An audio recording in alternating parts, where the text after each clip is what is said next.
সকলকে জয় যিশু, সকলকে স্বাগত এবং ধন্যবাদ জানিয়ে প্রভুর বাক্য নিয়ে চলে আসলাম। আরও একটা সুন্দর দিনে প্রভুর দয়ায় আরও একটা সুন্দর দিন আমরা পেয়েছি, সেই জন্য প্রভুকে অসংখ্য ধন্যবাদ দিই। তো প্রত্যেক বিশ্বাসী ভাই বোনদের উদ্দেশ্যে বলতে চাই, ঈশ্বরকে আমরা আরও একটি বারের জন্য ধন্যবাদ দেব, কারণ আমরা এই সুন্দর দিন প্রভুর জন্য দেখতে পেয়েছি। ঈশ্বরের গৌরব হোক, ঈশ্বরের প্রশংসা হোক, সমস্ত মহিমা সমাদর একমাত্র প্রভু ঈশ্বরের হোক। তো চলো আজকের ভিডিও শুরু করি। আজকের ভিডিও শুরু করার আগে আমি একটি বিষয় বলতে চাই। আমরা সবাই জানি আজ বিশেষ একটি দিন, অবশ্যই বিশ্বাসীদের জন্য নয়। আমরাও যখন ছোট ছিলাম, যখন প্রভুকে জানিনি, এই দিনটি আমাদের জন্য বিশেষ ছিল। তখন আমরাও সেই দিনের সঙ্গে যুক্ত ছিলাম, কারণ আমরা সবাই জানি আজ সরস্বতী পুজো, জ্ঞানের অধিষ্ঠাত্রী দেবীর আরাধনা হচ্ছে। কিন্তু বিশ্বাসী ভাই বোনেরা, আমাদের জ্ঞানদাতা কে? আমাদের জ্ঞানদাতা হলেন ঈশ্বর। আমাদের প্রজ্ঞাদান কে করেন? আমাদের ঈশ্বর করেন। ঈশ্বরের বাক্য কি বলছে? যাকব তার 1:5 বলছে, যদি কারোর জ্ঞানের অভাব হয় তবে সে প্রার্থনা করুক। আমাদের ঐশ্বরিক জ্ঞান আমাদের ঈশ্বর যোগান দেন, তার জন্য কোনো দেবদেবীর আরাধনা করার প্রয়োজন নেই। যিনি আমাদের খাদ্য যোগানদাতা ঈশ্বর, তিনিই আমাদের জ্ঞান যোগান দেন। যোগানদাতা ঈশ্বর তিনি, সদাপ্রভু জিহোবা যিনি, তিনি যোগানদাতা ঈশ্বর। কি যোগান দেন? সর্বপ্রকার সব জিনিস তিনি যোগান দেন। কোনো আলাদা নির্দিষ্ট জন্য কোনো আলাদা আলাদা দেবদেবী নেই। এর জন্য ইনি তো ওর জন্য তিনি, এমনটা নয়। যিনি তোমার ঈশ্বর, তার কাছ থেকেই তুমি সব পাবে, কারণ তিনি তোমার পিতা। আমাদের বাবা মা যখন আমাদেরকে বড় করে তোলে ছোট থেকে, তারাই আমাদেরকে পড়াশোনা করান, তারাই আমাদের জামা প্যান্ট কিনে দেন, তারাই আমাদেরকে সেবা শুশ্রূষা করেন, তারাই কিন্তু আমাদেরকে জীবনে বড় হতে সাহায্য করেন। তারা একজনই কিন্তু, তোমার বাবা আর তোমার মা। তুমি কিন্তু তোমার বাবার কাছে খাবার চাও এবং তোমার বাবা শুধু তোমাকে খাদ্যই প্রদান করে, আর তোমার মা তোমাকে শুধু বিদ্যাই প্রদান করেন, তোমার কাকা তোমাকে আরও অন্যান্য কিছু, তোমার আরও একজন মা আছে তিনি আরও একজন কিছু, এমনটা তো নয়। সকল চাহিদা আমাদের বাবা কি মায়ের কাছে, সে যে কোনো একজনই হোক তাদের কাছে, কিন্তু তিনি তো একজন। বাবা তো বাবা, মা তো মা, ঈশ্বর একজন, তিনি আমাদের সব যোগান দেন। তাই যখন আমরা প্রভুর বাক্য পালন করে চলি, আমাদের মাথায় রাখা উচিত, ঈশ্বরের বাক্য বলছে কি, যাকব তার 1:5, যদি কারোর জ্ঞানের অভাব হয়, যদি কারোর প্রজ্ঞার অভাব হয়, তবে যেন সে প্রার্থনা করে, কারণ ঈশ্বরের জ্ঞান ঈশ্বর অকাতরে দান করেন। তাই প্রভুর ওপরে বিশ্বাস রাখো। তাই ওই সমস্ত চিন্তা থেকে আমরা যেন দূরে থাকি, ভাবনা থেকে যেন দূরে থাকি। কিন্তু আজকের যে বিষয় নিয়ে আলোচনা করব, তা হলো কঠিন সময়েও আমরা কিভাবে ঈশ্বরের উপরে নির্ভর করব। বিষয়টা যখন ডিটেলসে বলবো তখন জানতে পারবে। তো প্রথম যে বিষয় বলবো, যে কঠিন সময়ে আমরা কি করে ঈশ্বরের উপরে নির্ভর করব, প্রথম বিষয় হলো অপেক্ষা করো। অপেক্ষা করো অর্থাৎ যখন তুমি তোমার কোনো বিষয় নিয়ে প্রভুর কাছে প্রার্থনা রেখেছো, তোমার অনেক কঠিন মুহূর্ত, অনেক দুঃখের সময় হোক কি অনেক যন্ত্রণার সময় হোক, যেমনই সময় হোক, সেটা যেমনই প্রবলেম হোক, সাংসারিক, রাজনৈতিক, কিংবা তোমার অফিসের জন্য, কি পড়াশোনার ক্ষেত্রে, কিংবা আর্থিক দিক থেকে যেমনই প্রবলেম হোক, যত বড়ই কঠিন সময় হোক, তুমি যখন ঈশ্বরের কাছে প্রার্থনা করেছো, প্রভুর কাছে যখন ওই বিষয় নিয়ে প্রার্থনা রেখেছ, তখন আমি উত্তর দিতে চাই তোমার কাছে যে তুমি অপেক্ষা করো। এই অপেক্ষা যখন আমরা করব, প্রভুর থেকে উত্তর পাওয়ার আশায় যখন আমরা প্রভুর ওপরে ভরসা রেখে অপেক্ষায় থাকব, ঠিক এই অপেক্ষা করার সময়কালীন আমাদের সঙ্গে যে কত কিছু ঘটে যায় তার কোনো ঠিক ঠিকানা থাকে না। কেন বলছি? মোশে যখন সেই ইসরায়েলীয় লোকেদেরকে ঈশ্বরের প্রতিশ্রুত দেশ কনান দেশে নিয়ে যাচ্ছিলেন, ওই যে কনান দেশের যাত্রা, ওই যাত্রা অর্থাৎ ওই কনান দেশে যাওয়ার জন্য টোটাল 40 দিন সময় লাগতো। 40 দিন। আর তাদের সময় লেগেছিল কতদিন জানো? 40 বছর। তারা ধৈর্য রাখতে পারেনি, তারা অপেক্ষা করতে পারেনি। ঠিক এত বছর, 40খানা বছর, ঠিক এতগুলো বছর তারা কি করে প্রভুর উপরে ধৈর্য রাখতো? আর ঠিক সেই সময় তাদের মন প্রভুর থেকে সরে গিয়েছে। কত মানুষ প্রভুর নামকে বিভিন্নভাবে, কটু বাক্যভাবে, বিভিন্নভাবে নিন্দিত করেছে। তারা ধৈর্য হারিয়ে ফেলেছিল। 40 দিনের জায়গায় 40 বছর যখন হয়েছে, তারা ধৈর্য হারিয়ে ফেলেছিল। বিশ্বাসী ভাই ও বোনেরা, প্রভুর বাক্য কি বলছে? প্রভু যিশু বলছেন, যে কেহ শেষ পর্যন্ত স্থির থাকিবে সেই রক্ষা পাইবে।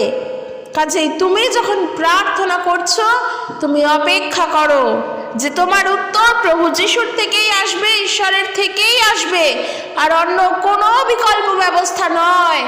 এমন নয় যে আমি প্রার্থনা করেছি, প্রভুর কাছে জানিয়েছি, প্রভু তো উত্তর দেবেন, ঠিক যতদিন না তিনি উত্তর দেন আমি অমুকের কাছে যাই, তিনি আমাকে 2 দিনে উত্তর দিয়ে দেবে। শুধু তাই নয়, আমি আরেকজনের কাছে যাব, তার কাছে গেলে তো 2 সপ্তাহে উত্তর পেয়ে যাব, কি তার কাছে গেলে তো আমি 3 ঘন্টার মধ্যে উত্তর পেয়ে যাব, আমি সেখানেই যাব। আর কত মানুষ সেই পথেই ছুটছে, তারাও সেই পথের দিশারি হচ্ছে। কিন্তু বিশ্বাসী ভাই বোনেরা, কঠিন মুহূর্তে, কঠিন পরিস্থিতিতে যখন তুমি প্রার্থনা প্রভুর কাছে জানিয়েছো, যেমনই প্রার্থনা হোক, প্রার্থনা বলা মানে নিজের মনের কথা বলা। সেটা মিষ্ট ভাষাও হতে পারে, সেটা তেতো ভাষাও হতে পারে, সেটা কটূক্তির সুরেও হতে পারে, আবার সেটা কখনো বক্রোক্তির সুরেও হতে পারে। যেমনই হোক, তুমি প্রার্থনা করে প্রভুর কাছে জানিয়েছো, তোমার কর্তব্য একটাই, প্রার্থনা করার পর অপেক্ষা করা, কি ধৈর্য ধরে বসা যে প্রভুই আমাকে উত্তর দেবেন। অপেক্ষার ফল কখনো মিথ্যা হয় না। আর যে অপেক্ষা করতে জানে, যে ধৈর্য ধরতে জানে, সেই ব্যক্তি জানে প্রভু যা দেন তা তার জন্যই দেন। কারণ ঈশ্বর, তিনি তার নির্ধারিত সময় কাজ করেন, তিনি আমাদের সময় অনুযায়ী চলেন না। ঈশ্বর কিন্তু মানুষের সময় অনুযায়ী চলছে না, ঈশ্বর কিন্তু মানুষের জ্ঞানকে বড় করছে না। ঈশ্বরের নিজের জ্ঞানে, নিজের নিরূপিত, নিজের নির্ধারিত সময় আমাদেরকে পরিচালনা করেন। কাজেই আমি একটাই কথা বলতে চাই, যখনই কোনো বিষয় নিয়ে প্রার্থনা করছো, সেটা কঠিন সময়, অবশ্যই তোমরা অপেক্ষা করো, প্রভুতে ধৈর্য থাকো, প্রভুর কাছে প্রার্থনা চালিয়ে যাও। কখনো প্রভুর নামে অভিযোগ এনো না যে আমি এটা কেন পাচ্ছি না। প্রভু আমাদের অপেক্ষা করতে শেখান। আর যে অপেক্ষা করতে জানবে, সে ধৈর্য ধরতে জানবে, সে জানবে তার জীবনে যেটা করবেন সেটা ঈশ্বরই করবেন। সে যা করবে প্রভুর জন্যই করবে, এবং তার জীবনে যেটা হবে সেটা প্রভুর জন্যই হবে। যে ব্যক্তি প্রভুতে অপেক্ষা করে, সে সত্যি একজন বুদ্ধিমান ব্যক্তি, কারণ সে সাহায্যের জন্য ঈশ্বরের দিকে চায়। আর যখন সে জানে যে তার সাহায্য প্রভুর থেকেই আসবে, সে প্রভুতে ধীরে ধীরে আরো বেশি করে বিশ্বাসে বৃদ্ধিপ্রাপ্ত হয়। অপেক্ষা আমাদের বিশ্বাসের বৃদ্ধি করে। তাই জন্য অপেক্ষা করো, প্রার্থনা করে অপেক্ষা করো। যেই বিষয় প্রার্থনা জানিয়েছো, ধৈর্য ধরে বসে থাকো, প্রভুই তোমাকে দেবেন, আমি বলে দিচ্ছি। প্রভুর অপেক্ষায় থাকো।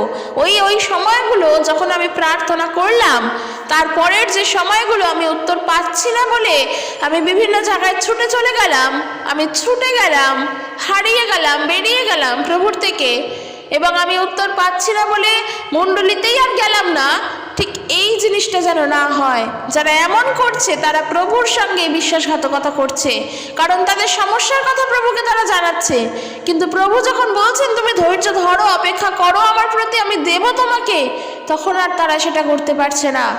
প্রভুর কথা তারা শুনছে না, কিন্তু নিজের কথা প্রভুকে বলছে। কাজে এটা তো ঠিক নয়। আমাদের অপেক্ষা করতে হবে, আমাদের ধৈর্য ধরতে হবে। আমরা হয়তো অনেক খারাপ পরিস্থিতির মধ্যে থেকেই প্রভুর কাছে প্রার্থনা করছি, অনেক খারাপ পরিস্থিতির মধ্যে পারছি না সেখান থেকে বেরিয়ে আসতে, অতিষ্ঠ হয়ে পড়ছি সেই পরিস্থিতির জন্য, একেবারে কি বলবো, মৃত্যুর মুখের মধ্যে পড়ে যাচ্ছি। আমরা মনে করছি হয়তো এমনই বড় সমস্যা, কিন্তু ঈশ্বরের কাছে কোনো সমস্যাই সমস্যা নয়। ওই সমস্যা আমাদের কাছে, ওই সমস্যা প্রভুর কাছে নয়। তাই নিজের সমস্যাকে যেন আমরা বড় করে না দেখি, কারণ আমার থেকেও অনেক মানুষ আরো অনেক খারাপ পরিস্থিতির মধ্যে, আরো অনেক খারাপ সমস্যার মধ্যে আছে। কিন্তু আমার যে সময়টার মধ্যে আমি কাটাচ্ছি, কি হয়েছে, শ্বাস নেওয়ার মতন যে প্রাণ খোলা বায়ু, সেই বায়ু তো আমরা ওই কষ্টের মধ্যে থেকেও পেয়েছি। সেই বায়ু হলো প্রার্থনা করা। যে আমি প্রার্থনা করেছি, প্রভু আমাকে শান্ত করেছেন, ধৈর্য ধরতে বলেছেন, অপেক্ষা করতে বলেছেন। তাই আমি যখন প্রার্থনাটা করেছি, এখন আমাকে কষ্টভোগ যখন করতে হচ্ছে, আমি করি, কারণ প্রভু আমাকে অপেক্ষা করতে বলেছেন। আমি অপেক্ষা করব, তিনি উত্তর দেবেন। যদি আমরা যাকবের পত্র তার 5 অধ্যায় 10 পদ থেকে পড়ি, দেখো ঈশ্বরের বাক্য সেখানে কি বলছে। ভাই ও বোনেরা, দুঃখ ও কষ্টে কিভাবে ধৈর্য ধরতে হয় তার দৃষ্টান্ত স্বরূপ সেই ভাববাদীদের অনুসরণ করো যারা প্রভুর পক্ষে কথা বলেছিলেন। আমরা বলি, যারা দুঃখ কষ্ট জীবনের সমস্ত যন্ত্রণা সহিষ্ণুতার সঙ্গে মেনে নেয় তারা ধন্য। বলছে, তোমরা ইয়োবের সহিষ্ণুতার কথা শুনেছ, তোমরা জানো যে ইয়োবের সমস্ত দুঃখ কষ্টের পর প্রভু তাকে সাহায্য করেছিলেন। এতে জানা যায় যে প্রভু করুণাময় এবং দয়ায় পরিপূর্ণ। সত্যি তাই, কঠিন সময়ের কথা চিন্তা হলে আমাদের ইয়োবের কথাই মনে পড়ে।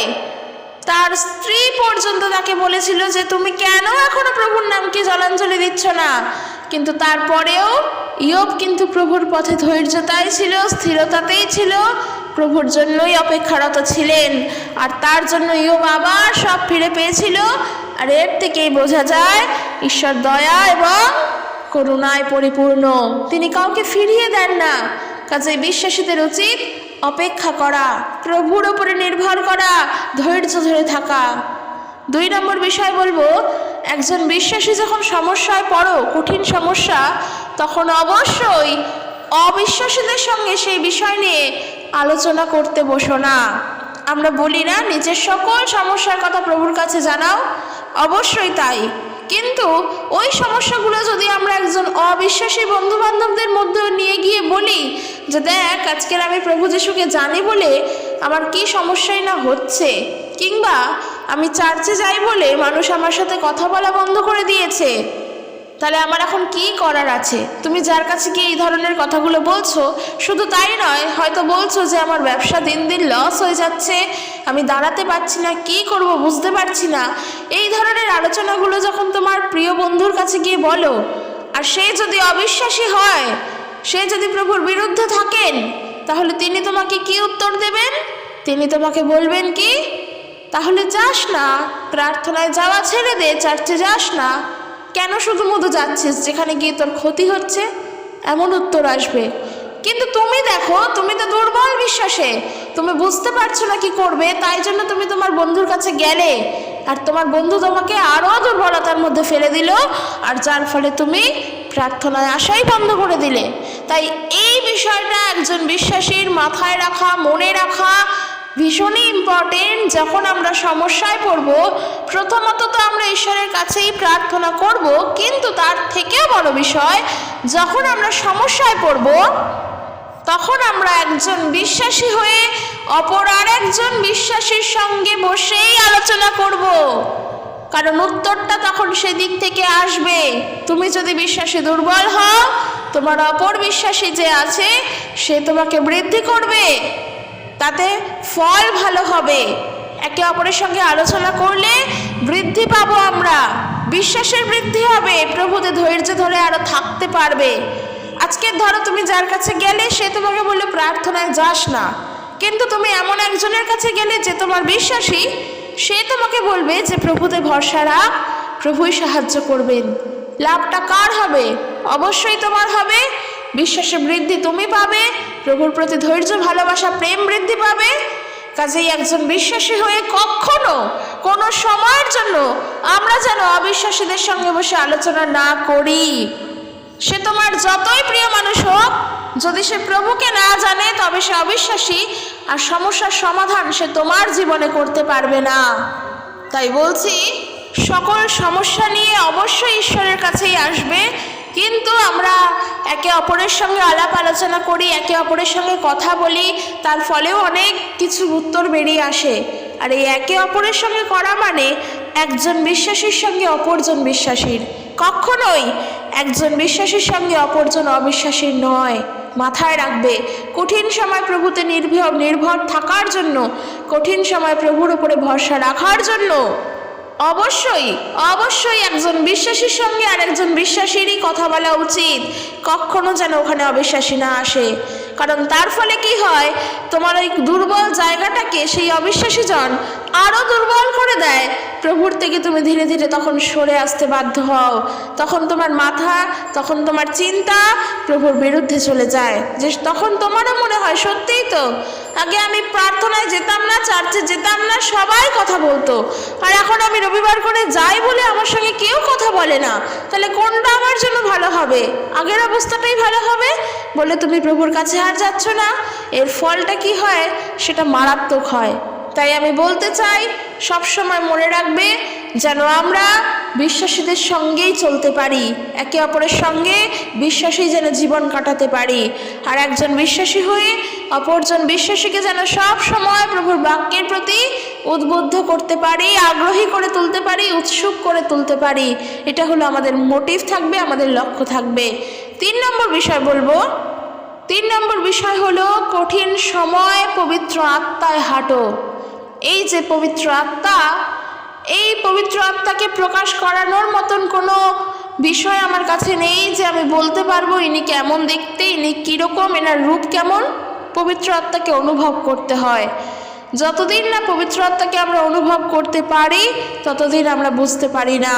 কারণ দেখো, তুমি যে প্রভুর বিষয়ে ভাবছো, প্রভুর বিষয়ে কথা বলছো, প্রভু যিশুর বিষয়ে কথা একে অপরের কাছে বলছো, তার বাক্য পড়ছো, তার বাক্য শুনছো, তার বাক্য মনে রাখছো, এই সব কাজ কিন্তু পবিত্র আত্মা করাচ্ছেন। তিনি আমাদেরকে স্মরণ করিয়ে দেন। আমরা যখন প্রভুর বাক্য ভুলে যাই, তিনি আমাদেরকে স্মরণ করিয়ে দেন। পবিত্র আত্মার শক্তি কিন্তু প্রচুর, প্রচুর শক্তি পবিত্র আত্মার। আর এই পবিত্র আত্মা কাদের মধ্যে আছে? প্রত্যেক খ্রিস্ট বিশ্বাসীদের মধ্যে আছেন পবিত্র আত্মা। হলি স্পিরিট কিংবা হলি ঘোস্ট প্রত্যেক খ্রিস্ট বিশ্বাসীদের মধ্যে আছে। যখন তুমি পবিত্র আত্মাকে অনুমতি দাও তোমার জীবনে কাজ করার জন্য, তখন তিনি তোমার জীবনে কাজ করেন। প্রভুর বাক্য তুমি ভুলে যাচ্ছ, তুমি প্রার্থনা করো যে প্রভু তুমি আমাকে স্মরণ করিয়ে দাও, পবিত্র আত্মা আমাকে মনে করিয়ে দাও প্রভুর বাক্য। এই যে বলছো যে আমাকে মনে করিয়ে দাও, তখন তোমার বাক্য মনে পড়বে, ওই সময় তুমি কথা বলবে না, পবিত্র আত্মা তোমার মুখ দিয়ে কথা বলবেন। অর্থাৎ তুমি তাকে সাহায্য চাইলে তার কাছে, তাকে অনুমতি দিলে যেন তিনি তোমাকে স্মরণ করিয়ে দেন, আর তিনি তখন তোমাকে স্মরণ করিয়ে দেন।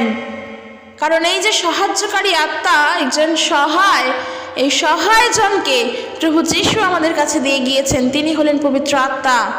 যার জীবনে পবিত্র আত্মা আছে সে পবিত্র আত্মার সাহায্যেই চলুক। কার জীবনে আছে? প্রত্যেক খ্রিস্ট বিশ্বাসী ভাই বোনদের জীবনে আছে পবিত্র আত্মা। কিন্তু আমাদের কি করতে হবে? তাকে অনুমতি দিতে হবে। তিনি আছেন, তাকে সুযোগ দাও যেন তিনি আমাদের জীবনে কাজ করেন। কিন্তু আমরা যদি সুযোগ না দিই, ওই যে বললাম, একজন বিশ্বাসী হয়ে যদি অবিশ্বাসীর কাছে যাই, আমার মধ্যে পবিত্র আত্মা আছে আর ওই অবিশ্বাসীর কাছে পবিত্র আত্মা নেই, তখন যদি তার কাছে গিয়ে আলোচনা করি, তাহলে সেই অবিশ্বাসী কিন্তু আমাকে পাল্টে দিতে পারবে, আমার বিশ্বাস থেকে সরিয়ে দিতে পারবে। তখন কিন্তু পবিত্র আত্মাও কিছু করতে পারবে না। সত্যি তাই, লক্ষ্য রেখে দেখবে। কিন্তু তোমার বিশ্বাসে যদি তুমি স্থির থাকো যে আমি ধৈর্য ধরে আছি, অপেক্ষা করে আছি, আমার যতই কঠিন সময় হোক আমি পারবো, আমি নড়বো না প্রভুর পথ থেকে, পবিত্র আত্মা তোমাকে আরও সাহস দেবেন, আরও শক্তি যোগান দেবেন। কাজেই তাকে অনুমতি দিতে হবে। এখানে সম্পূর্ণটা আমাদের নিজেদের উপরে নির্ভর করে যে আমরা তার পথে হাঁটবো নাকি আমরা অন্য পথে হাঁটবো। তাকে আমরা অনুমতি দেব নাকি আমরা অন্য কারোর কাছ থেকে গিয়ে অনুমতি নেব, সম্পূর্ণ নিজের উপরে আমাদের ডিপেন্ড করছে। তাই এই জায়গায় আমি বলতে চাই যে আমাদের উপরে যখন এটা নির্ভর করছে, তখন আমাদের উচিত পবিত্র আত্মাতে হাঁটা। পবিত্র আত্মার সাহায্যেই আমরা সব কিছু করি। যখন তুমি জানো, তুমি প্রভু যিশুকে জানো, তখন তুমি এটা জেনে রাখো যে তুমি একা নও। কারণ বিশ্বাসীদের উদ্দেশ্যেই পবিত্র আত্মা, প্রভু আমাদেরকে দিয়েছেন তার আত্মাকে, পবিত্র আত্মাকে একজন সহায়কারী হিসেবে, যে আমাদের সব সময় সাহায্য করবেন। আমরা দেখব যোহন লিখিত সুসমাচার তার 14 অধ্যায় 26 পদ, সেখানে দেখো কি বলা হয়েছে। কিন্তু সেই সহায় পবিত্র আত্মা যাহাকে পিতা আমার নামে পাঠাইয়া দিবেন, তিনি সকল বিষয় তোমাদিগকে শিক্ষা দিবেন, এবং আমি তোমাদিগকে যাহা যাহা বলিয়াছি সে সকল স্মরণ করাইয়া দিবেন। প্রভু যিশু কথা বলছেন, পবিত্র আত্মার কাজ কি? আমাদেরকে শিক্ষা দেওয়া আর আমাদের স্মরণ করিয়ে দেওয়া। সত্যের শিক্ষা, মন্দের শিক্ষা পবিত্র আত্মা আমাদেরকে দেন। কোনটা ঠিক কোনটা ঠিক নয়, এই যে যখন আমরা নিজেদের মধ্যে দ্বন্দ্বের মধ্যে থাকি, ধরো কোনো একটা বিষয় নিয়ে নিজেদের মধ্যে আমরা আলোচনা করি, প্রত্যেকজন মানুষ নিজের সঙ্গে নিজে কথা বলে, কিংবা নিজের সঙ্গে প্রভুর সঙ্গে নিজে কথা বলে। প্রত্যেকটা সময় আমাদের হয় কোনো একটা বিষয় নিয়ে থাকলে, আমরা ধরো কাজের মধ্যে রয়েছি, দুশ্চিন্তার মধ্যে রয়েছি, কঠিন পরিস্থিতির মধ্যে রয়েছি, আমরা নিজের সঙ্গে নিজেও কথা বলি, প্রভুর সঙ্গে আমরা মনে মনে কথা বলি। তখন আমরা প্রভুর উপরেই ভরসা রাখি, তখন আমরা বলি যে যেটা ঠিক হবে তুমি সেটা আমার জন্য করবে। এই যে কথা বলছি আর বলে দিচ্ছি যে যেটা ঠিক তুমি সেটা করবে, মানে আমি অনুমতি দিলাম তুমি আমার জন্য ঠিকটা করো, তাই আমি তোমার উপরে নির্ভর রাখলাম, সব ভরসা রাখলাম। এই যে কাজটা করবেন পবিত্র আত্মা করবেন, ঠিক পথের পরিচালনা তিনি করবেন। ওই সময় কোনটা ঠিক হবে, কিংবা প্রভুর বাক্য কি বলছে, ধরো অনেক কঠিন সময়, সেই সময় ঈশ্বরের বাক্য আমাদের মনে আসে, স্মরণে আসে, আর সেই কঠিন সময় থেকে আমরা উদ্ধার পাই। এই যে স্মরণ করিয়ে দেওয়া, এই স্মরণ করিয়ে দেওয়ার কাজও কিন্তু পবিত্র আত্মার। তাই আমরা পবিত্র আত্মার উপরে নির্ভর করব, তিনি আমাদেরকে সাহায্য করবেন, তিনি আমাদের শিক্ষা দেবেন, আমাদেরকে সব কিছু স্মরণ করিয়ে দেবেন। তাই চিন্তা করো না যে তুমি একা, সবাই একদিকে তুমি আর একদিকে, এমনটা চিন্তা করো না। পবিত্র আত্মা তোমার সঙ্গে আছেন। কঠিন সময় হোক, খারাপ মুহূর্ত আসুক, পবিত্র আত্মা সে তো আমাদের প্রত্যেক বিশ্বাসীর সঙ্গে, কারণ প্রভু তো তার সহায়কারী আত্মা, একজন সাহায্যকারী হিসেবে আমাদেরকে দিয়ে গিয়েছেন তার আত্মা, পবিত্র আত্মাকে, যে আমাদের সব সময় রক্ষা করেন, যে আমাদের সঙ্গে সব সময় সাহায্য করেন। এই যে আমরা যখন প্রভু যিশুর কাছে প্রার্থনা করি আর উত্তর পাই, আমরা কি করি? মণ্ডলীতে গিয়ে প্রভু যিশুর নামের ধন্যবাদ করি, গৌরব প্রশংসা করি। এই যে উত্তর পেলাম, কে দিল উত্তর? পবিত্র আত্মা আমাদেরকে উত্তর দিলেন। কিন্তু চিন্তা করে দেখো, এখন আবার বলতে যেন না হয় যে পবিত্র আত্মা আলাদা জন, প্রভু যিশু আলাদা জন, ঈশ্বর আলাদা জন। না, তিনজনেই একজন, তিনে মিলে এক ঈশ্বর। তাই যেটা বলছিলাম, যত বড়ই কঠিন মুহূর্ত আসুক, কঠিন সময় আসুক, প্রথম বিষয় আমাদের কি করতে হবে? অপেক্ষা করতে হবে। অপেক্ষা করো, আমি বলছি অপেক্ষা করো, হৃদয়কে শান্ত রেখে অপেক্ষা করো, প্রভুর ওপরে নির্ভরশীল থেকেই অপেক্ষা করো। কখনো ধৈর্যকে হারিয়ে ফেলো না, কখনো প্রভুর উপরে নির্ভরকে হারিয়ে ফেলো না। অপেক্ষা করো যে আমি আর কারোর কথা শুনবো না, প্রভু যিশুর যে স্বাদ আমি পেয়ে গিয়েছি, সেই স্বাদ থেকে আর আমি নড়ছি না। ঈশ্বর তার স্বাদ আমি গ্রহণ করতে পেরেছি, তাই অন্য কোনো খাবার আমার টেস্ট করার প্রয়োজনও নেই। এই স্বাদ যে পেয়েছে সে জানে এই স্বাদ কত মিষ্টি, কারণ ঈশ্বরের বাক্য বলছে, প্রভুর বাক্য মধুর চেয়েও মিষ্টি। মধু হলো সব থেকে মিষ্টি, তার চেয়েও মিষ্টি হলো ঈশ্বরের বাক্য। খাঁটি সোনার থেকেও মূল্যবান ঈশ্বরের বাক্য। এখন সোনার দাম কত কত হাজার হাজার টাকা সোনার দাম। আমরা যারা এই ধরনের খবর রাখি আমরা জানি প্রত্যেক দিন সোনার দামের মূল্য বৃদ্ধি হয়েই চলেছে। ঈশ্বরের বাক্য তার থেকেও খাঁটি, যা তুমি অর্থ দিয়ে কিনতে পারবে না। আর সেই খাঁটি বাক্য যখন আমরা দেখি, সেই খাঁটি বাক্য যখন আমরা স্মরণ করি, যখন আমরা সেই বাক্যের উপরে নির্ভর করি, সেই বাক্যের কথা শুনি, তখন সত্যি একজন বিশ্বাসীও কত খাঁটি হয়ে ওঠে, তার বিশ্বাসের বৃদ্ধি ঘটে। তাই জন্য বলছি, কঠিন সময়তে প্রভুর উপরে নির্ভর করাটাই হলো একজন বিশ্বাসীর সর্বপ্রথম কর্তব্য। আর 4 নম্বর বিষয় বলবো, লাস্ট বিষয়, কঠিন সময় তো কি হয়েছে, তুমি সৎ থাকো, সৎ, অনেস্টভাবে চলো, নিজের অবিশ্বাসকে স্বীকার করো। লাস্ট বিষয়, যে যতই কঠিন সময় আসুক, তুমি যে একজন বিশ্বাসী, কিন্তু তারপরেও তোমার কিছু কিছু অবিশ্বাসের জায়গা আছে, সেই জায়গাকে স্বীকার করো যে হ্যাঁ প্রভু, আমি এই জায়গাগুলোতে দুর্বল, এই জায়গাগুলোয় আমি বিশ্বাসকে ধরে রাখতে পারি না, আমি সৎ হতে চাই, তুমি আমাকে সৎভাবে তৈরি করো। তোমার যখন, উদাহরণস্বরূপ বলি, এককালে তোমার অনেক প্রচুর অর্থ ছিল, তুমি অনেক বাড়ির মালিক ছিলে, তোমার 3-4টে বাড়ি ছিল, আর যখন তুমি নিঃস্ব হয়ে গিয়েছো, তখন কিন্তু তুমি অসৎ হয়ে যেও না। তোমার প্রচুর সম্পত্তি থাকাকালীনও যেমন তুমি সৎ ছিলে, তুমি নিঃস্ব হয়ে যাওয়ার পরেও তুমি সৎ থাকো, যে কোনো কারণের জন্যই হোক। কিংবা যখন তোমার অর্থ ছিল না, তুমি যখন অর্থে কষ্টের মধ্য দিয়ে যাচ্ছিলে, তখন যেমন সৎ ছিলে, তোমার যদি এখন অর্থ হয়ে থাকে তাহলেও তুমি সৎ থাকো, সৎ থাকো। কারণ সততাও কিন্তু খ্রিস্টের একটি গুণ। আমরা জানি ঈশ্বরের বাক্য বলে কি, খ্রিস্টের যেই ভাব ছিল সেই ভাব যেন আমাদের মধ্যেও থাকে। ফিলিপিও তার 2:5 এই বাক্য বলছে।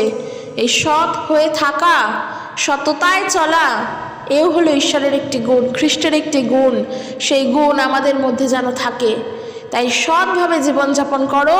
কঠিন সময় আসুক, তুমি তোমার বিশ্বাসের জায়গায় যেই জায়গাগুলো দুর্বল, তার জন্য প্রভুর কাছে প্রার্থনা করো। প্রভু তোমার ওই বিষয়গুলো দেখবেন, তিনি তোমাকে সাহায্য করবেন। কিন্তু ওই যে আমি বিশ্বাসী কিন্তু আমি আমার অবিশ্বাসকে আমি স্বীকার করছি না, তার ফলে কি হবে, আমার বিশ্বাসী ভাই বোনেরা আমার সম্পর্কে অন্য চিন্তা করবে, আমি তাদের কাছে খারাপ হয়ে যাব, আমার সম্মান চলে যাবে। এই জিনিসটা যেন না হয়। আজ আমি তোমাদের সবার কাছে বলতে পারি, আমিও একজন পাপী, পাপ আমিও করি, ভুল আমিও করি। কিন্তু এখন আমি যদি বলি যে তোমরা পাপ করো না, ভুল করো না, কিন্তু আমি খুব ভালো, আমি ভালোভাবে চলছি, এটা তো ঠিক নয়, এটা তো একেবারের জন্য ঠিক নয়। তাহলে তো আমি জানি আমি ঠিক বলছি না ভুল বলছি, আমি তোমাদেরকে শিক্ষা দিচ্ছি কিন্তু সেই শিক্ষা আমার মধ্যে নেই, তাহলে তো সেটা কখনোই একজন শিক্ষকের প্রধান দায়িত্ব নয়। আমি তোমাদের কাছে যিশুর নাম প্রচার করছি যে প্রভুতে নির্ভর হও, প্রভুর প্রতি নির্ভরশীল থাকো, অথচ আমি দেখা যাচ্ছে আমি আমার কঠিন সময় প্রভুর পথ থেকে সরে গিয়ে ওই জ্যোতিষী বলো বা আরও অন্যান্য যারা আছে, যারা চটজলদি তুড়ি মেরে কাজ করতে পারে, তাদের উপরে নির্ভর করছি। তাহলে তো আমি সঠিকভাবে তোমাদের কাছে প্রচার করতে পারছি না, তাহলে তো আমার অক্ষমতা। তবে তো আমি প্রভুর কাছে সৎ হলাম না, আমি তো অসৎভাবে চলছি। কাজেই যখন আমরা একে অপরের কাছে গিয়ে বলছি প্রভুতে নির্ভরশীল থাকো, কঠিন সময় প্রভুতে বিশ্বাস রাখো, তখন মাথায় রাখা উচিত আমরা যেন সৎভাবে চলি, আমরা যেন সকল অবস্থাতে প্রভুর উপরে নির্ভর করেই চলি। হাজারো কঠিন মুহূর্ত আসুক, প্রভুর পথ থেকে আমরা সরব না, আমরা সব সময় সৎ ব্যক্তি হয়ে থাকব। কারণ আমরা খ্রিস্টের, আমরা খ্রিস্টের সেনাদল, আমরা প্রভু যীশু খ্রিস্টের, আমরা তার। তাই আমরা তার অনুযায়ী চলবো, যেমন তিনি সেই মতন করে চলবো। পুরোপুরি পারবো না, কিছু তো পারবোই। হ্যাঁ, আমি বলছি না যে পুরোপুরি পারবো, কারণ তিনি ঈশ্বর আর আমরা মানুষ, রক্ত মাংসের মানুষ, তিনি ঈশ্বর, এটা বোঝার আছে। পুরোপুরি পারবো না, কিন্তু খ্রিস্টের ভাব যেন আমাদের মধ্যেও থাকে। তুমি তোমার পিতামাতার সন্তান, তোমার বাবা কি তোমার মায়ের গুণ তো তোমার মধ্যেও আছে। কারণ এই যে বাবা মায়ের ভাব পাওয়া, এটা তো বংশগত, এটা তো জিনগত। তোমার মা যেমন, উদাহরণস্বরূপ ধরো, মানুষের সঙ্গে খুব মিলেমিশে চলতে পারে, তোমার মধ্যেও সেই গুণ হয়েছে। তোমার বাবা একে অপরকে সম্মান করে চলতে পারে, সেই গুণ তোমার মধ্যে হয়েছে। আবার তাদের কিছু খারাপ গুণও তোমার মধ্যে রয়েছে। কাজেই এ তো বংশগত, কারণ তার সন্তান আমরা, ঠিক একই মতন পিতার সন্তান আমরা, ঈশ্বরের সন্তান আমরা। যখন থেকে প্রভু যীশু খ্রিস্টকে বিশ্বাস করে গ্রহণ করেছি, তার সন্তান, আমাদের নূতন জন্ম হয়েছে। আর এই জন্ম ঈশ্বর হইতে জাত, এই জন্ম কোনো ঔরসজাত নয়, কোনো বীর্যের দ্বারা নয়, এই জন্ম হচ্ছে ঈশ্বরের থেকে। তাহলে তো অবশ্যই তিনি আমাদের পিতা হয়ে তার গুণ তো আমাদের রাখতেই হবে, তার গুণ তো আমাদের মধ্যে থাকতেই হবে। খ্রিস্টের গুণ হলো সততায় চলা, সৎ থাকা। কাজেই একজন বিশ্বাসী হয়ে সকল মুহূর্তে যেন সৎ থাকি, যতই কঠিন মুহূর্ত আসুক। আর আরও একটা জিনিস আমি বিশ্বাস করি, আমরা যদি প্রত্যেক মুহূর্তেই সততায় চলি, কোনো কঠিন মুহূর্তই তখন আমাদেরকে টাচ করতে পারে না। কেন পারে না? কারণ আমরা সৎ, আমরা জানি এই সময় আমার কি করা উচিত, কোনো অসৎ পথ আমি ধরবো না। হতে পারে আমার এটা খারাপ সময়, কিন্তু এই খারাপ সময় যখন কেটে যাবে, তখন আমি এই কারণের জন্য আনন্দ করব যে ওই সময় আমি সৎ ছিলাম। এটা আমি বিশ্বাস করি, আর ঈশ্বর এটা চান যেন আমরা সততায় থাকি। তাই আমি বিশ্বাসী ভাই বোনদের উদ্দেশ্যে বলতে চাই, আজকের বেশ 4টি বিষয় নিয়ে বললাম। প্রথম হলো, যখন কঠিন মুহূর্ত, কঠিন সময়, অপেক্ষা করো, ধৈর্য ধরো, ধৈর্য ধরো। ধৈর্যের ফল মিষ্টি হয়, ধৈর্যের ফল ভালো হয়। যে আমি প্রভুর উপরে নির্ভর করি, প্রভুই আমাকে দেখবেন। আগা পাঁচতলা চিন্তা করে, ভবিষ্যতে কি হবে ওই চিন্তা করে নিজের শরীরকে খারাপ করব না, চিন্তা করব না, ভুল পথে যাব না। আমি জানি না আমার এর পরে কি হবে, সত্যিই জানি না। আজ আমি এটা করছি, আমি জানি না পরের বছর আমার জন্য কি থাকবে, আমি জানি না 2025-এ আমার জন্য কি আছে। কিন্তু আমি এটা জানি, প্রভু আমার সঙ্গে আছেন। তিনি আমার 25-এও যেমন, আমার 26-এও তেমন, আমার 27-এও তেমন, 2040-এও তেমন। প্রভু কখনো পরিবর্তন হন না, তার বাক্য কখনো পরিবর্তন হয় না। তিনি যা প্রতিশ্রুতি দেন তা তিনি পূর্ণ করেন, আর তার জন্য তার অপেক্ষাতে থাকতে হবে। 2 নম্বর বিষয় বললাম, যখনই কঠিন মুহূর্ত আসছে তুমি তোমার বিশ্বাসী ভাই বোনদের সঙ্গে আলোচনা করো। তারা তোমাকে সঠিক পথ দেখাবে, তারা তোমাকে উদ্বুদ্ধ করতে পারবে, প্রভুর উপরে বিশ্বাসের জন্য আরও দৃঢ়তায় থাকতে বলবে। বিশ্বাসীদের সঙ্গে আলোচনা করো, কখনো অবিশ্বাসীদের সঙ্গে আলোচনা করো না। এটা নিজের জীবনের জন্য একটা টিপস বলে ধরে নাও, যে তোমার বিশ্বাসের জীবন কাটানোর জন্য একটা টিপস, যে আমরা বিশ্বাসীর সঙ্গে বিশ্বাসী হয়ে আলোচনা করব, অবিশ্বাসীদের সঙ্গে নয়, কারণ তারা প্রভুকে জানে না। 3 নম্বর বললাম, পবিত্র আত্মাতে হাঁটো। যা হচ্ছে তার জন্য পবিত্র আত্মাকে ধন্যবাদ দাও, পবিত্র আত্মাকে অনুমতি দাও যেন তিনি তোমার জীবনে কাজ করেন। না চাইলে পাবে না, চাইতে শেখো। তাকে বলো যে তুমি আমাকে সাহায্য করো, তুমি আমাকে সত্য শিক্ষা দাও, তোমার পবিত্র জ্ঞান দাও। তার কাছে আমাদের অনুমতি দিতে হবে তাকে, তবে তো তিনি কাজ করবেন। আর লাস্ট আমি 4 নম্বর বিষয় যেটা বললাম, কি সৎভাবে চলো। কঠিন মুহূর্ত আসলেই মানুষ সততায় থাকতে পারে না, অসত্যের পথ তখনই মানুষ ধরে। কিন্তু বিশ্বাসী হয়ে সত্যের পথেই থাকো, সৎভাবেই চলো। আর কি, যদি কোনো নিজের ভুল থাকে তা প্রভুর কাছে স্বীকার করো, কারণ আমাদেরকে স্বীকার করতে হবে নিজের সকল ভুল অপরাধ, প্রভুর কাছে স্বীকার করতে হবে। উত্তর তো তিনিই দেন, উত্তরদাতা তিনি, তার উপরে নির্ভর রাখো। আমি বলছি তুমি উত্তর পাবেই পাবে, পাবেই। প্রভু বলেছেন এ কথা, যে বিশ্বাস সহকারে প্রার্থনা করলে তিনি উত্তর দেন, তিনি দেবেই। আমি আমার বিশ্বাসে বলছি, তুমি যদি ধৈর্য ধরতে পারো, অপেক্ষা করতে পারো, তুমি উত্তর পাবেই।